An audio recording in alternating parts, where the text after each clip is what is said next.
ამერიკის სახელმწიფო დეპარტამენტა 2022 წლის ტერორისტთან ბრძოლის დოკუმენტში, რომელიც მათ შორის ეხებოდა საქართველოს, იქ ჩვენ მოგვიხსენია როგორც ტერორისტული საფრთხე, თან ასევე დაასძინა ის რომ ჩვენი გავლენები იზრდება ქვეყნის მასშტაბით და რაღაცაა გასაკეთებელი. ხო, ანუ ეგ რა გამოვიდა, იცი? აი ეხლა ვინ ხალხსაც ვლაპარაკობდით. მოიცი, მაინც ვერ ჩაილეთ. ყაპი მან თან ტერორისტად გამოგაცხადა. თან ტერორისტად გამოგაცხადა. თან რისთვის, იცი? პიდარასტოვის პრაიდი რო ავკვეთი. გაიგე? შენ მე არ მომწოხარ, იმიტომ რომ ტერორისტი ხარ რა. პიდარასტოვის პრაიდის სახვეთის გამო. და პიდარასტოვის პრაიდს ვერ ჩაატარებენ, იმიტომ რომ ხალხი მაინც გამოვადა. ხალხი მაინც დაუპირისპირდა. მოდით ნახოთ აბა. ალტინფო არის ულტრამემარჯვენე, პრორუსული ჯგუფი, რომელიც ასოცირდება ძალადობრივ ექსტრემიზმთან, მათ შორის ძალადობრივი თავდასხმების ორგანიზებასთან და განხორციელებასთან, ათობით ჟურნალისტისა და აქტივისტის წინააღმდეგ 2021 წლის 5 ივლისს თბილისი პრაიდის ღონისძიების და 2021 წლის 6 ივლისს ძალადობის წინააღმდეგ გამართული საპროტესტო აქციის დროს. ალტინფოს მომიტინგეებმა ღონისძიების დროს დემონსტრაცია ცალკე ლოკაციაზე მოაწყვეს. 2021 წლის ღონისძიებაზე ჩადენილი ძალადობის არც ერთ ორგანიზატორსა და ჯგუფს მათ შორის ალტინფოს და ძალადობრივ ექსტრემიზმთან დაკავშირებულ ულტრამემარჯვენე ქსელებს 2022 წელს სამართლებრივი პასუხისმგებლობა არ დაკისრებიათ. ალტინფომ და მისმა პოლიტიკურმა პარტიამ, კონსერვატიულმა მოძრაობამ გავლენა მთელი ქვეყნის მასშტაბით გააფართოვა.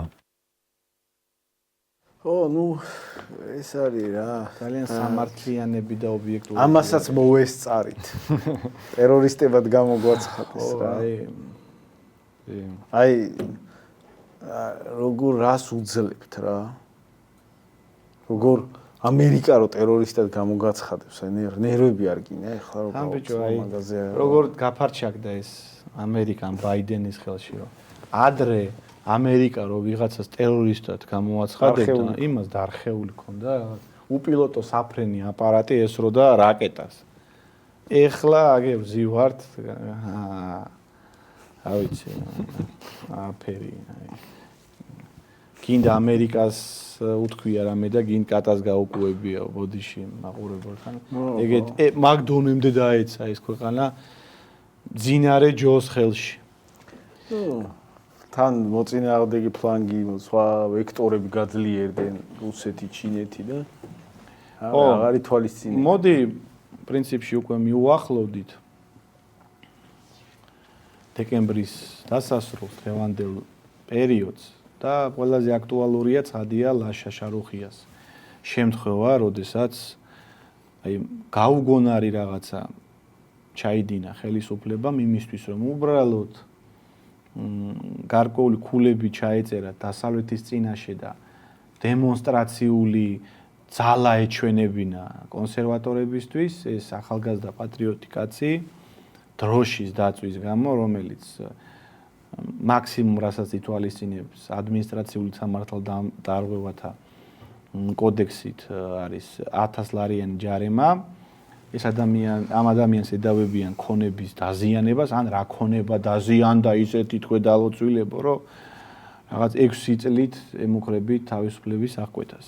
ცხადია, ამას საზოგადოება გულგრილად არ შეხვდებოდა, მიუხედავად იმისა, რომ მათ წარმოედგინათ, რომ ჩვენს ფლანგს არ შეუძლია დაორგანიზება, მერწმუნე წავიდა ის დრო, როდესაც კონსერვატორები ვიყავით პასიურები და პოლიტტექნოლოგიური საშუალებებისგან შორს ვიყავით და მოწყვეტილნი. ეხლა ერთადერთი რეალური გულწრფელი სეგმენტი საზოგადოების, რომელიც მართლა საზოგადოებრივ, აი საზოგადოებასთან ახლოს მყოფ საპროტესტო ტალღას ქმნის, ეს არის კონსერვატიული ფლანგი და მართლაც საზოგადოებამ მიუხედავად იმისა, რომ ცხადია ჩვენ გარკვეული ორგანიზაციული ქმედებები შევიტანეთ იმისთვის, რომ ეს ტალღა აგორებულიყო, შემდეგ ხალხმა საკუთარი ნებით, საკუთარი სურვილით სტიქიურად აიტაცა, ასობით ვიდეო ჩაიწერეს ამ ევროკავშირის დროშის დაწვის ამსახველი ვიდეოები, ასევე ათეულობით სასულიერო პირი ჩაერთო ამ უკანონობის გაპროტესტებაში, რისთვისაც მადლობა მათ ყველას და ისეთი ფორმა მიიღო, ისეთი საყოველთაო სახე მიიღო ამ ფაქტმა, რომ უკვე მათ შორის დასავლეთის საინფორმაციო საშუალებებიც აშუქებენ ამ ფაქტს,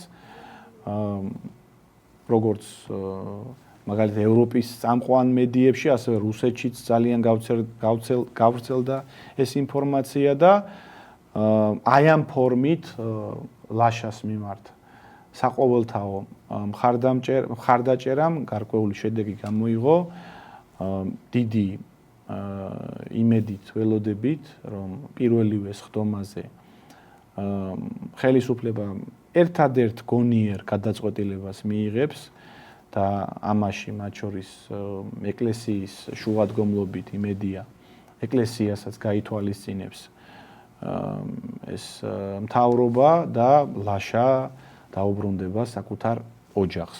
ჩემი აზრით აი ამ ერთობამ, აი ამ სტიქიურმა ტალღამ, გულწრფელმა პროტესტმა ყველას დაანახა, რამხელა ძალა აქვს ხალხს.